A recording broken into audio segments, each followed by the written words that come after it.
আজকে মনটা খারাপ আর কি। ঘটনা হচ্ছে আমার যে কয়েকদিন আগে বলেছিলাম না যে একটা ইউটিউব চ্যানেল আছে, ওইটার মধ্যে সাবস্ক্রাইবার আছে 4500 প্লাস আর কি। কত জানি বলেছিলাম, সঠিক আমার মনে নেই। তো চ্যানেলটা হঠাৎ করে ডিমনিটাইজ করে দিচ্ছে আর কি। মানে ওই চ্যানেলটাতে টুকটাক টাকা আসতো, চ্যানেলটা হঠাৎ করে বন্ধ করে দিচ্ছে টাকা আসা, এবং চ্যানেলের রিচ টিচ সব কিছু কমে গেছে। তো এখানে দুইটা গাইডলাইন স্টেক এসেছে আর কি। তো তার কারণে এখন আর টাকা আসবে না।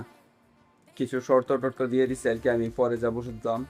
এখানে গাইডলাইন ইস্যু বা স্ট্রাইক আসার কারণ হচ্ছে যে আমি কিছু এআই দিয়ে ভিডিও বানিয়েছিলাম আর কি। তো বানিয়ে আমি আর কোনো এডিট করে নাই, ডিরেক্ট আপলোড করে দিচ্ছিলাম। তো আমার নিজের কোনো ক্রিয়েটিভিটি ভিডিওতে দেখাই নেই, তার কারণে সমস্যাটা হয়েছে আর কি।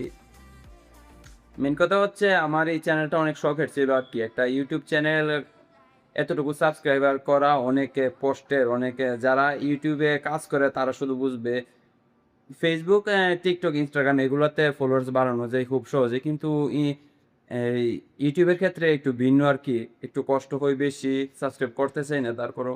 তো কেয়ার করার, যেহেতু আমার ভুলে হয়েছে এতটুকু, তো আমার আরও একটা চ্যানেল আছে যে 1515 জনের মতো আর কি। তো ওইটাতে ভাবতেছি এখন থেকে ভিডিও আপলোড করবো আর কি।